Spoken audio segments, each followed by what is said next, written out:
Power of compounding.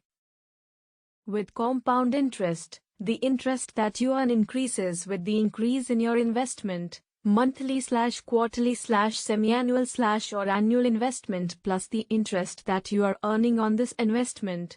This calculator will help you calculate the worth of your investment after a set number of monthly investments or even a single initial investment, based on the interest accrued on the invested amount.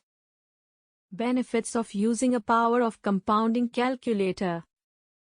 The power of compounding calculator is a handy tool. It has the following benefits. Easy to use.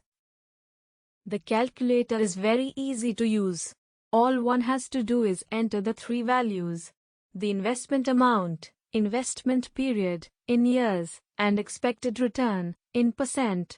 The calculator returns the values of total investment, wealth gained, and maturity value along with a graph. Makes calculation easy and time-saving.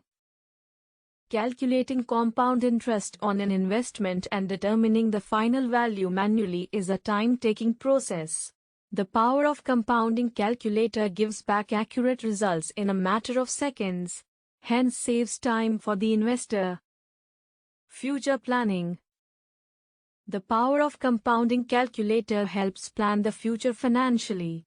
Investors can use the calculator to find out how much an investment will reap before investing in it. This way, they can compare all the plans and pick the most profitable option. Free to use. The calculator is online and can be used multiple times for free, helping investors to plan their future cost-effectively. Compare multiple scenarios. An investor can use the calculator to run multiple scenarios by tweaking the interest rate, investment amount, and the time of investment. He or she can compare the results from all the scenarios and find out the best plan to invest.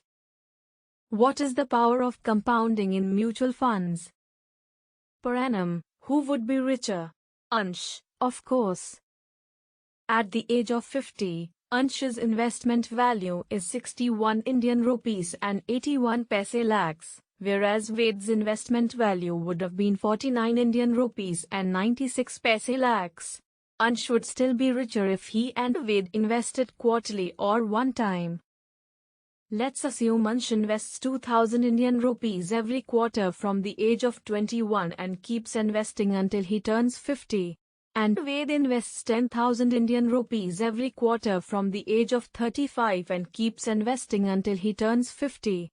The maturity value for Ansh and Ved will be 19 Indian rupees and 89 paise lakhs and 16 Indian rupees and 31 paise lakhs, respectively, if their return is 12% per annum. If Ansh made a lump sum investment at the age of 21 of 25,000 Indian rupees and Ved made a lump sum investment of 1 lakh Indian rupees at the age of 35, both at a return of 12%, their maturity value when they turn 50 will be 6 Indian rupees and 68 paise lakhs, Ansh, and 5 Indian rupees and 47 paise lakhs, Ved.